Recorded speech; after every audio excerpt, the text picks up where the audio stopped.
punya pikiran yang jernih dan ruang yang bersih, memungkinkanmu untuk berpikir dan bertindak secara bertujuan, tidak asal-asalan.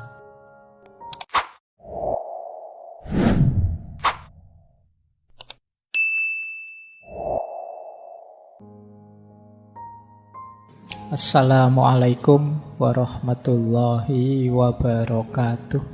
Bismillahirrahmanirrahim.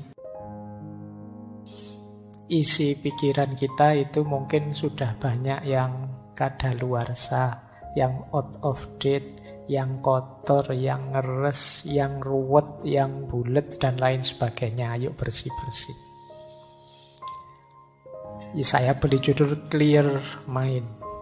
Nanti di banyak tradisi filsafat, khususnya tradisi filsafat timur, itu mengidealkan berpikir itu harus jernih. Mengidealkan kejernihan, kebersihan pikiran.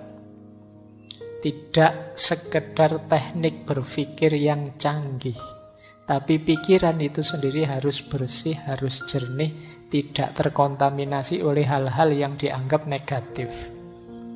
Ini yang oleh banyak orang sering dianggap sebagai bedanya tradisi timur dan tradisi barat. Kalau barat membahas pikiran, banyak fokus bagaimana dia kritis, bagaimana dia valid, bagaimana dia jelas, bagaimana dia tidak bulet dan lain sebagainya. Lebih ke teknis. Sementara kalau di timur lebih mengutamakan kejernihannya. Nah, malam hari ini kita belajar menjernihkan pikiran. Tentu saja berarti agak dekat dengan gaya timur. Baik, kita mulai ya. Karena tadi saya bilang timur, ya kita kutip beberapa gagasan para filosof timur, tokoh-tokoh dari timur. Nah, saya awali dari quote saja dulu sebelum nanti ke teknis membersihkan pikiran kita. Ada quotes menarik, yang ini pernah juga kita kutip di beberapa sesi tentang kekuatan pikiran, yaitu dari Buddha. Beliau mengatakan bahwa hidup kita itu dibentuk oleh pikiran kita. Kita menjadi apa yang kita pikirkan. Kegembiraan itu mengikuti pikiran yang jernih, seperti bayangan yang tidak pernah pergi. Quotes ini isinya 3 hal secara sekaligus. Yang pertama, hidup itu dibentuk oleh pikiran kita. Yang kedua, kita adalah apa yang kita pikirkan. Dan yang ketiga, pikiran jernih itu menggembirakan. Sebagaimana bayangan dengan sesuatu yang dibayanginya. Jadi kalau orang kok pikirannya jernih, otomatis gembira. Kenapa kok kita galau? Kemungkinan pikiran kita ruwet. Jadi tidak karu-karuan, itu terus kita sedih. Tapi kalau pikiran kita jernih, oh yang salah ini, yang benar ini. Oh yang cocok ini, yang tidak cocok ini. Kalau tegas jelas, itu kan kita senang, gembira, lega. Tapi kok masih banyak kerumitan-kerumitan, keruwetan-keruwetan, tidak jernih, itu biasanya kita masih galau. Maka kegembiraan itu mengikuti pikiran yang jernih. Dan diri kita itu dibentuk oleh pikiran kita. Kalau kalian menganggap, Pak, siapa sih saya ini? Saya ini orang rusak loh, Pak. Nah, kamu sendiri menganggap dirimu orang rusak. Itu kan berarti nanti ketika kamu menjalani hidupmu, kamu akan memposisikan dirimu sebagai orang yang rusak. Jadi kita adalah pandangan kita sendiri, pikiran kita sendiri tentang diri kita. Nah, teman-teman boleh flashback ke belakang ya. Selama ini saya itu orang kayak gimana sih? Itu kemungkinan besar berawal dari pikiran kita sendiri.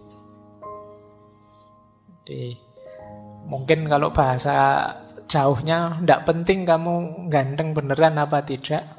Yang penting apa? Kamu merasa ganteng. Orang itu merasa ganteng saja, itu kan gayanya kayak orang paling ganteng sedunia kan sudah. Jadi meskipun secantik apapun kalian, seganteng apapun kalian, kalau pikiranmu, saya itu Pak, ya gayamu juga merasa seperti orang yang biasa saja. Jadi kita adalah sejauh yang kita pikirkan. Hidup kita dibentuk oleh pikiran kita. Maka hati-hati dalam berpikir. Jangan berpikir yang aneh-aneh, yang rusak-rusak, yang kacau-kacau, karena itu akan jadi diri kita. Kalau ada peribahasa dalam bahasa Inggris yang isinya to know is to be. Tahu itu sama dengan menjadi sesuatu. Apa yang ada di pikiran kita, seperti itulah nanti hidup kita. Kalau kita isi dengan hal-hal yang positif, ya hidup kita akan menjelma positif. Tapi kalau pikiran kita isi dengan banyak hal negatif, ya kita akan jadi orang yang negatif. Nah, ini pesan besar pertama ya, pentingnya pikiran. Makanya kata Imam Ghazali, pikiran itu pasukan kita yang paling kuat. Pikiran itu mungkin bukan penentu, tapi dia yang paling powerful, paling berpengaruh dalam hidup kita. Yang banyak menentukan hati. Tapi hati ini banyak disuplai informasinya oleh pikiran. Baik. Coba ya bayangkan kalian ngaji tadi berangkat sambil membayangkan, wah nanti ngajinya mesti lama 2 jam. Mesti itu. Ya, jadi kamu duduk baru 1 detik, 2 detik pertama, itu pikiranmu sudah 2 jam yang akan datang. Ini masih lama 2 jamnya ya masih. Jadi kamu belum ngalami saja, rasanya sudah lebih dari 2 jam kamu duduk di sini. Itu karena pikiran. Kayak puasa besok, itu kan biasanya ada itu yang ngitung-ngitung kapan Idul Fitrinya. 5 hari lagi Lebaran, 4 hari. Jadi Lebarannya rasanya sebenarnya masih belum datang, tapi seolah-olah itu conditioning pikirannya itu sekian hari lagi, sekian hari lagi. Itu pikiran. Kita tidak bisa menikmati Ramadan karena mikir kapan Idul Fitrinya. Nanti hari pertama sudah dihitung, 30 hari lagi Lebaran. Ayo mikirnya wis tekan Lebaran. Baru terawih hari pertama. Jangan-jangan kalau pas terawih hari pertama kita pikirannya nanti Lebaran mudiknya tanggal berapa ya, bajuku sudah berapa ya, harus mikirnya Lebaran. Nggak mikir Ramadannya. Barang siapa yang begitu datang Ramadan seneng, itu diharamkan neraka. Begitu Ramadan datang kamu seneng, tapi Ramadannya sendiri datang kamu lupa.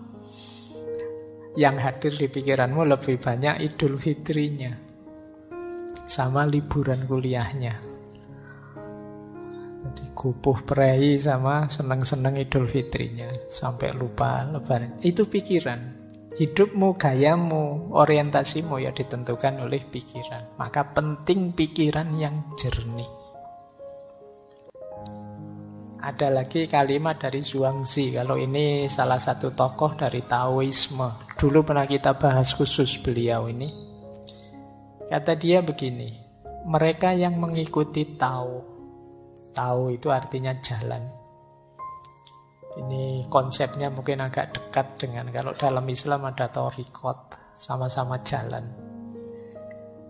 Meskipun definisinya agak harus didalami lagi, tidak sederhana tahu itu. Tapi siapa yang mengikuti tahu pasti memiliki pikiran yang jernih. Orang yang pikirannya jernih ini, mereka tidak membebani pikiran mereka dengan kecemasan. Dan luwes, lentur, mudah menyesuaikan diri dengan kondisi eksternal. Ini cirinya orang yang pikirannya jernih. Orang yang mengikuti jalan pikirannya akan jernih. Kalau pikirannya jernih, dia ini mudah menyesuaikan dengan kondisi situasi di sekelilingnya dan tidak mudah cemas. Kalau teman-teman kok merasa sering cemas, kemungkinan pikirannya belum jernih. Saya tidak bilang tidak jernih ya. Nanti kalau kamu tersinggung. Jadi pikiranmu mungkin belum jernih. Perlu dijernihkan kembali. Malam hari ini kita latihan pelan-pelan nanti menghadapi pikiran yang tidak jernih ini.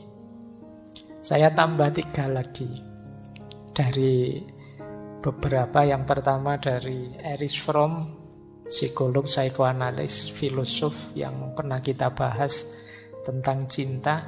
Kata dia, punya pikiran yang jernih dan ruang yang bersih memungkinkanmu untuk berpikir dan bertindak secara bertujuan, tidak asal-asalan. Jadi kalau pikiran kita jernih itu mengorientasikan tindakan itu enak. Tapi kalau pikiran kita ruwet, kadang kita tidak tahu kenapa melakukan ini, kenapa melakukan itu. Pokoknya isi ini pikiran bulat. Nah, ini membuat kita bertindaknya juga tidak kontrol. Karena pikiran menentukan diri kita.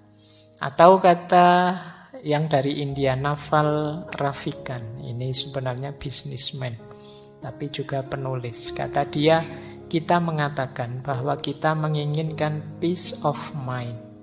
Tetapi sebenarnya yang kita inginkan adalah peace from mind. Nah, ini menarik. Kata Ravikant ini, kita itu kan sering bilang saya ingin tenang. Pikiranku ingin tenang, peace of mind. Tapi sebenarnya bukan pikiranku ingin tenang, tapi peace from mind. Peace from mind itu mungkin mudahnya kita definisikan ada banyak hal yang harus kita buang, kita sisihkan yang ada di pikiran kita itu. Karena mungkin tidak penting, tidak urgent. Dari situ terus muncul ketenangan. Ini namanya peace from mind. Tidak sekedar peace of mind. Peace of mind itu mungkin sifatnya tidak bisa lama.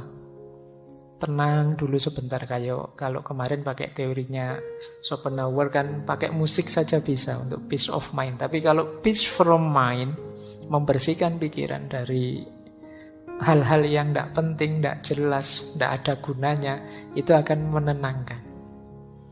Nah, silahkan nanti teman-teman ya, boleh dicermati isi kepala kita itu selama ini apa saja sih. Bisa tidak teman-teman coba dibayangkan sejak tadi pagi sampai malam hari ini itu sempat mikir apa saja? Berapa banyak yang dipikirkan itu hal-hal penting dan berapa banyak hal-hal biasa saja dan berapa banyak hal-hal tidak penting? Atau jangan-jangan ada pikiran-pikiran yang merusak, pikiran-pikiran negatif. Nah, kita jarang ya mencermati pikiran kita sendiri.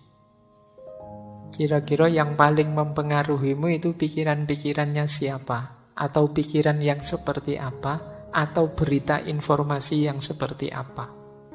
Terus kamu nilai, ini penting enggak sih? Ini ada gunanya enggak sih? Kayak filternya Socrates dulu itu. Ini kalau saya enggak tahu, ada gunanya enggak sih untuk hidupku? Terpengaruh enggak sih saya kalau saya enggak tahu ini?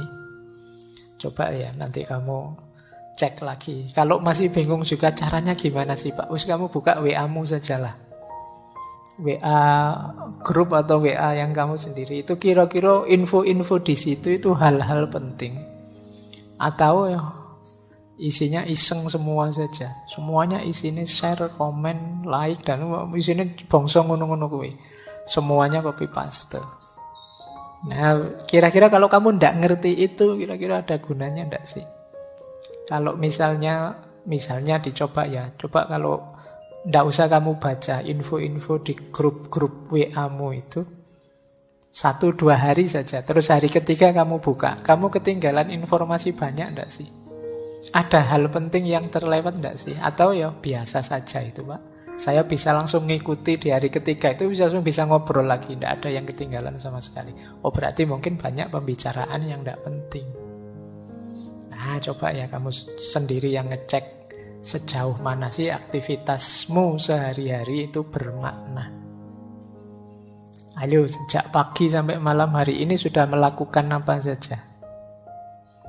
berapa persen dari yang kita lakukan itu hal penting, berapa persen hal rutin, dan berapa persen hal tidak penting. Nanti akan kelihatan siapa diri kita. Baik, saya lanjutkan. Ini yang terakhir, ada pandangan dari Paulo Coelho. Ini penulis. Tulisannya banyak, kata dia, santailah, biarkan pikiranmu menjadi kosong, dan kejutkan dirimu dengan harta karun yang mulai mengalir dari jiwamu. Jangan lupa, jiwa kita ini khazanah yang luar biasa. Kalau teman-teman mau membacanya.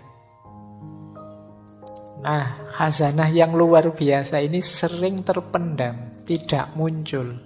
Kenapa? Karena kita sibuk oleh hal-hal di luar diri. Sampah pikiran kita banyak sekali, luar biasa. Sehingga tidak bisa masuk lagi hal penting justru dari dalam diri kita sendiri. Maka kata Coelho, santailah coba. Tidak usah mikir apa-apa, biarkan dirimu jernih. Nanti ada banyak hikmah yang mengalir dari jiwamu. Ada banyak wawasan-wawasan yang mungkin mengejutkanmu. Jadi makanya kalimatnya, kejutkan dirimu. Betapa luar biasanya dirimu, cuma kamu tidak sadar saja.